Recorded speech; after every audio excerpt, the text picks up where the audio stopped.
Hello बच्चों, let's read this question and the question says that fill in the following blanks with suitable words.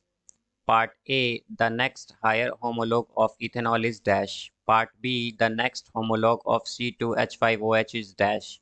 Part C, the next higher homologue of ethane is dash. Part D, the functional group present in ethanol is dash. And Part E, organic compounds having COOH functional group are known as dash. तो आइए बच्चों इस question को यहाँ पर हम solve कर लेते हैं। इस क्वेश्चन में हमसे ये कहा गया है कि हमें यहाँ पर जैसे कि हम देख सकते हैं कि filling the blanks type question है और इसमें हमारे पास जो पार्ट्स हैं हमें इसका यहाँ पर आंसर करना है। तो इस क्वेश्चन में बच्चों हम की कॉन्सेप्ट यूज़ करेंगे कि कॉन्सेप्ट यहाँ पर हम यूज़ करेंगे carbon and its compound, carbon and its compound and it's compounds compounds. तो यहाँ पर बच्चों अगर हम पार्ट ए की बात करते हैं तो पार्ट ए में हमसे कहा गया है कि the next higher homologue of ethanol, की इथेनॉल का जो नेक्स्ट हायर होमोलॉग होगा वो क्या होगा, तो वो होगा बच्चों हमारे पास प्रोपेनॉल। वो होगा यहाँ पर हमारे पास प्रोपेनॉल, प्रोपेनॉल। अगर हम बात करें यहाँ पर पार्ट बी की, तो पार्ट बी में हमसे पूछा गया है कि the next homologue of C2H5OH is, कि C2H5OH का नेक्स्ट होमोलॉग क्या होगा यहाँ पर, तो वो होगा बच्चों हमारे पास C3H7OH।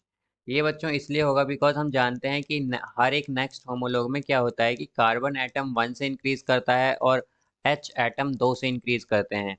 तो यहाँ पर वही हुआ है हमारा कि C जो है एक एटम बढ़ गया है और H के 2।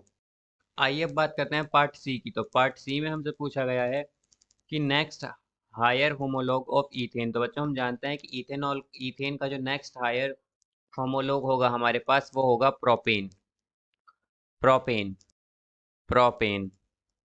आइए अब बात करते हैं पार्ट डी की। पार्ट डी में हमसे पूछा गया है कि फंक्शनल ग्रुप जो प्रेजेंट होता है इथेनॉल में वो क्या होता है। तो हम जानते हैं कि इथेनॉल में जो फंक्शनल ग्रुप प्रेजेंट होता है वो होता है अल्कोहल, अल्कोहल, जिसे हम OH से भी यहाँ पर रिप्रेजेंट करते हैं।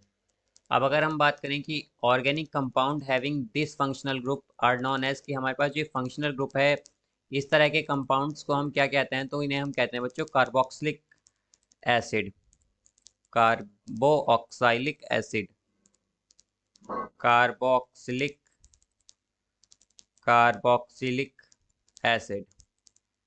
यहाँ पर ये होगा बच्चों हमारा carboxylic acid.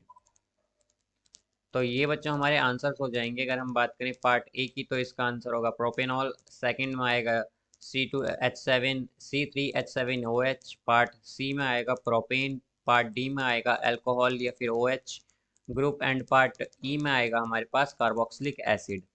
So I hope you understood it well. Best of luck.